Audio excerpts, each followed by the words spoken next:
Քրիստոնեության մեջ պատմականորեն ձևավորվել է 3 պաշտոնական ուղղություն, 3 պաշտոնական եկեղեցի՝ կաթոլիկ եկեղեցի, ուղղափառ եկեղեցի եւ բողոքական եկեղեցի։ Նշեմ, որ այս 3-ից հետևորդների թվով առաջի տեղում է կաթոլիկ եկեղեցին։ Այսօր աշխարհի քրիստոնյա բնակչության մոտ կեսը, 50%-ը կաթոլիկ քրիստոնյաներ են, 1.3 միլիարդ մարդ հետևում է կաթոլիկ եկեղեցուն։ Նշեմ, որ կաթոլիկ եկեղեցին առավել տարածված է եվրոպական որոշ երկրներում, ինչպես օրինակ Իտալիայում, Ֆրանսիայում, Իսպանիայում, նաև Հարավային Ամերիկայի որոշ երկրներում, ինչպես նաև կաթոլիկները տարածված են Աֆրիկայում, ասիական որոշ երկրներում։ 1054 թվականին տեղի ունենում եկեղեցիների առաջին մեծ բաժանումը 11-րդ դարի կեսերին, երբ որ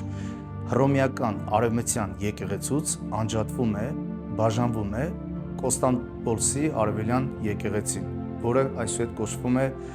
ուղղափառ եկեղեցի։ Ուղղափառ եկեղեցին պատմականորեն կամ ժամանակագրական առումով երկրորդն է ձևավորվել եւ այսօր աշխարհում մոտ 200-ից 300 միլիոն մարդ հետևում է ուղղափառ եկեղեցուն։ Նշեմ նաեւ, որ վրացական եկեղեցին նույնպես կոչվում է ուղղափառ եկեղեցի եւ Վրաստանի բնակչության բացարձակ մեծամասնությունը հենց ուղղափառներ են։ Քրիստոնեության երրորդ պաշտոնական ուղղությունը բողոքականությունն է, որը հետևորդների թվով աշխարհում այսօր զիջում է միայն կաթոլիկ եկեղեցուն եւ հասնում է մոտ 1 միլիարդի։ Նշենք, որ բողոքականությունը ձևավորվել է 16-րդ դարի սկզբին Մարտին Լյութերի կողմից։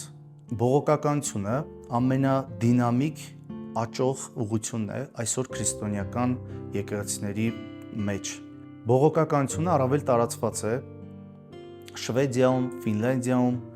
Նորվեգիայում, Դանիայում, Գերմանիայում, ինչպես նաև Մեծ Բրիտանիայում եւ եվրոպական այլ որոշ երկրներում։ Նաև նշեմ, որ բողոքականությունը այսօր հատկապես ԱՄՆ-ում է գերակշռում, ԱՄՆ-ի քրիստոնյա բնակչության կեսից ավելին այսօր բողոքական քրիստոնյաներ են։ Բողոքականությունը բավական տարածված է նաև Աֆրիկայում, ասիական տարբեր երկրներում եւ այլն։ Այդ թվում նաև բողոքականությունը լայն տարածում է ստացել հետխորհրդային տարածաշրջանում, ինչպես նաև Հայաստանում եւ Վրաստանում,